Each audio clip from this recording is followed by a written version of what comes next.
कंस के महल से अंतर्धान भय वृंदावन में प्रकट हो गए। गोचारण कराए रहे जहाँ श्याम सुंदर गोपन के साथ। जय जय प्रभु जय जय। कब तक गोचारण लीला चलेगी, कब तक रास रचाओगे, कब तक माखन चोरी करोगे। आपके माता पिता देवकी वसुदेव को कंस यातना दे रहा है, दुख दे रहा है, पुनः कैद कर लिया है उसने। अतः आप अब दुष्ट कंस का वध करके यदुवंशियों को अभय प्रदान करो, भक्तों को सुख दो। भगवान मुस्कुराते हुए कहते हैं, नारद जी यहाँ हमसे कहते हो चल के कंस को मारो, और मामा से क्या कह के आए हो? धनुष यज्ञ के बहाने कृष्ण बलराम को गोपन को बुलाए करके अपने मल्लनते युद्ध कराए के अपना काम तमाम करा दो। नारद जी ओहो ये तो ब्रह्म है, इनसे क्या छुपा हुआ है, सर्वज्ञ है श्री हरि। प्रभु ये मेरा स्वभाव है, जब तक थोड़ा इधर से उधर नाय कर दूं तब तक मुझको शांति ना मिले।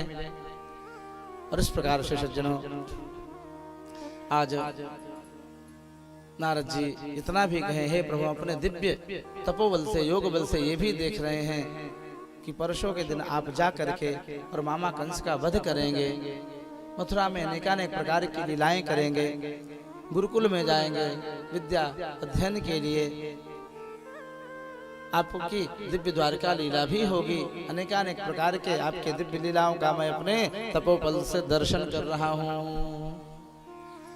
इस प्रकार से सज्जनों इधर कंस ने अक्रूर जी के पास जाकर के कहा है, हे दानपते हे भोजपते आप जाकर के जो नंद वसुदेव के पुत्र कहलाते हैं, ब्रजवासी जिसे नंद का पुत्र कहते हैं, वो वसुदेव का ही पुत्र है कृष्ण, उसको ले आओ यहाँ गोपन के साथ। नंदराय जी को मेरा बुलावा भेजो, धनुष यज्ञ में रचा रहा हूँ।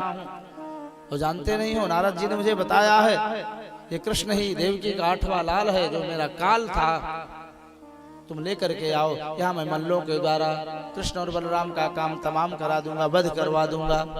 और यदि तुम इस कार्य को करोगे तो तुम्हें जितना भी धन होगा हम देंगे। सुन करके अक्रूर जी थोड़ा दुखी हुए हैं। विधि की गति का वर्णन करते हुए कहते हैं, हे महाराज आप जो कहते हैं सो तो ठीक है, परंतु विधि का विधान बड़ा विचित्र होता है।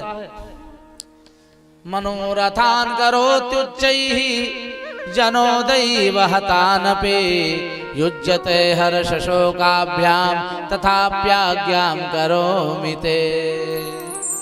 विधि का विधान बहुत विचित्र होता है महाराज। आप कहते हैं कृष्ण बलराम को लेकर के आओ, मैं मल्लों के द्वारा वध करवा दूंगा, और कदाचित उन्होंने आके आपके मल्लों का वध कर दिया और आपका भी वध कर दिया तो क्या होगा? इतना सुनते ही कंस कुपित हो गया, तुम मुझे ज्ञान देते हो? ये तो दुष्ट की स्वभाव की गति कोई नहीं जानता सज्जनों। कब वह साधारणतया बात करे और कब लाल हो जाए। इस प्रकार से सज्जनों आज अक्रूर जी कहते ठीक है महाराज, यदि आपकी ऐसी आज्ञा है तो मैं जा रहा हूं। और सज्जनों अक्रूर जी महाराज मथुरा से श्याम सुंदर को लेने के लिए ब्रजमंडल की तरफ प्रस्थान करते हैं। कन्हैया को उच्चारण करते थे तो भगवान के चरणारविंद के चिन्ह भी ब्रज की रजों में। नंदराय जी से नंदरानी से कहो है, हे नंदराय जी ये पत्र भेजा है, कंस ने आपको बुलावा भेजा है, धनुष यज्ञ करवा रहे हैं महाराज। कृष्ण बलराम को विशेष लेकर के चलना, सब गोपों को साथ चलो, आप स्वागत करेंगे आपका महाराज। और इतना ही नहीं, आप ये भी जान लो कि कृष्ण देवकी के लाल हैं, वसुदेव के पुत्र हैं। आपके यहाँ उनका पालन पोषण हुआ है। रात्रि में वसुदेव जी आपके यहाँ छोड़ गए थे, आपके यहाँ बिटिया पैदा हुई थी, लाली हुई थी। नंद जी मुस्कुराने लगे, अक्रूर जी कैसी बात करते हो? वसुदेव जी हमारे परम मित्र हैं, परम सखा हैं, और मित्र की कोई चीज बाटी थोड़ी होती है। उनका लाल हमारा लाल, हमारा लाल उनका लाल, कोई बात ना है। लेकिन ये सुनते ही यशोदा तो अधीर हो गए। क्या कन्हैया मेरो लाल लाए हैं, कृष्ण मेरो पुत्र लाए हैं? यशोदा तो सन्न रह गई सुनकर, अभी तक ठगी गई। इधर अक्रूर जी अतिथि कक्ष में गए हैं, प्रसाद आदि पा करके कन्हैया और दाऊ जी जाकर के चरण को दबाने लगे अक्रूर जी के। अक्रूर जी विचार में डूब गए। अरे जिन कृष्ण बलराम को मैं लेने के लिए आया हूँ, यशोदा उनके लिए तड़पने लगी है, अभी गए नहीं तब उसकी ये दुर्दशा हो गई, और जाएंगे तब उसके ऊपर कैसे बीतेगी। मैं क्या करूं, कंस की आज्ञा है, नहीं लेके जाऊंगा तो मुझे मार डालेगा। कृष्ण बलराम आके चरण दबाने लगे हैं। काका किस सोच में डूबे हैं आप? ब्रज में मथुरा में सब कुशल मंगल तो है ना, हमारे माता पिता स्वस्थ हैं ना, हमारे परम सखा उद्धव ठीक है ना, यदुवंशी आनंद से है ना। इतना सुनते ही अक्रूर जी के आंखों में आंसू लबलबाए आए और कहते, हे प्रभु, आप ब्रह्म हो करके अज्ञानी की तरह कैसे पूछते हैं? जिस प्रकार से किसी भी तन में यदि कोई व्रण फोड़ा हो जाए, आधी हो जाए, तो आधी से पीड़ित व्यक्ति का मन कभी सुखी नहीं होता है। उस कष्ट के कारण वह अत्यंत दीन में रहता है। वही स्थिति यदुवंशियों की हो रही है। जब तक कंस रूपी आमय मन रोग मथुरा में विद्यमान है, तब तक किसी भी यदुवंशी का मंगल कल्याण नहीं हो सकता। हे नाथ, कंस आपको मारने के लिए उपक्रम बना रहा है। और इस प्रकार से अक्रूर जी के चरणों में प्रणाम करके कृष्ण बलराम अपने अपने कक्ष में गए हैं। यशोदा को रात्रि में नींद नहीं आई, भोर का समय हुआ है। गोपिकाएं अपने अपने द्वार पर निकल करके झाड़ू बहारू करती थी, प्रतिदिन लेकर के झाड़ू निकलती हैं तो नंद महल की तरफ देखती हैं, एड़ी उठा उठाए करके कन्हैया दिख जाएं, प्रीतम दिख जाएं तो सुबह सुबह दर्शन हो जाएगो, तो आनंद हो जाएगो।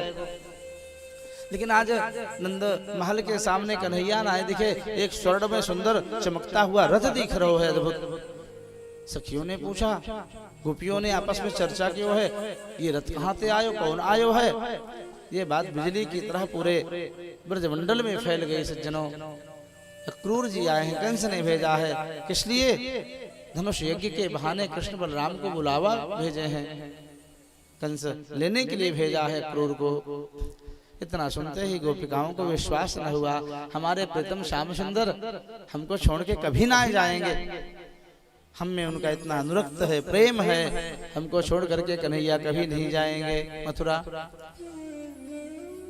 नंदराय जी कुछ बड़े बड़े गोपों को लेकर के और अक्रूर जी से कहते हैं, हम चलते हैं मथुरा में, अपना डोरी बिस्तर आदि तंबू आदि लगा करके रहने की व्यवस्था करते, कई दिन रुकना है। मेला लगा हुआ है, बहुत सुंदर दंगल धनुष यज्ञ चल रहा है, तुम पीछे से विदाई करके कृष्ण बलराम को अपने रथ में लेकर के आओ, हम आगे आगे चले हैं। नंदराय जी चले गए। इधर श्याम सुंदर जैसे तैसे तैयार हुए हैं दाऊ के साथ, और रथ पर बैठने के लिए तत्पर होकर के पहुंच गए हैं। जो ही गोपिकन ने देखो है कि कन्हैया तो सच में मथुरा जावे को तैयार हो गए हैं। गोपिकाएं अधीर हो जाती हैं, विवल हो गई। निवारयामः समुपेत्यम, तनिक भी दया नहीं आती। एक बालक की तरह तू लीला करता है, मेरे प्रीतम को, मेरे प्राण धन को तुम मुझसे दूर कर रहे हो। हाय हाय, इनके बिना मैं कैसे जी पाऊंगी। ब्रह्मा कभी किसी पर दया नहीं करते हैं। अक्रूर की तरफ रोती रोती गोपिकाओं ने हाथ जोड़ करके कहो है, हे अक्रूर जी, आप तो दया करो, कृपा करो, आप मेरे प्रीतम को मुझसे दूर मत करो। लेकिन अक्रूर जी कंस की आज्ञा में बंधे हुए हैं, इसलिए कुछ उत्तर ना दिए। आवेश में आकर के गोपिकाएं कहती हैं, क्रूर, तेरा नाम अक्रूर किसने रखो है? तू अक्रूर नहीं, तू तो महाक्रूर है रे। अक्रूर माने परम सरल और क्रूर माने दुष्ट। अक्रूर, तू अक्रूर नहीं रहा, अब तो तू महाक्रूर हो गया है। क्रूरस्तम क्रूर समाख्यास्मनस चक्षुर्हिदत्तम हरसे बताज्ञवत। मेरे दोनों नेत्र स्वरूप कन्हैया को दाऊ के लेकर के तुम मथुरा चले जाओगे तो मेरे जीवन शून्य हो जाएगा। पता है अक्रूर जी, आप हमारे प्रीतम को मोते दूर मत करो। लेकिन क्रूर जी भी कुछ सुने नहीं, सुनते हुए भी अवहेलना कर दियो। अपने प्रीतम श्याम सुंदर की तरफ देखते हुए गोपिकाएं कहती हैं, ननंद सोनु क्षणभंग सौहृदम। हे प्रीतम, हे नंदनंदन, आप तो हमारे विशुद्ध प्रीति की ऐसी परीक्षा मत लीजिए। हमने आपके चरणों में प्रेम किया है और आप इतने निष्ठुर हो कि हम सबको छोड़ करके जा रहे हो। कन्हैया, तुम्हारे बिना हमारा जीवन शून्य हो जाएगा। हे प्रीतम, हम सबको छोड़ के मत जाओ, नहीं तो हम सब प्राण कैसे धारण कर पाएंगे। आप ही हमारे जीवन धन है। श्याम सुंदर उन गोपिकाओं की तरफ ध्यान भी नहीं दे रहे हैं। इधर यशोदा ने देखो कि कन्हैया को लेकर के तत्पर हो गए क्रूर जी।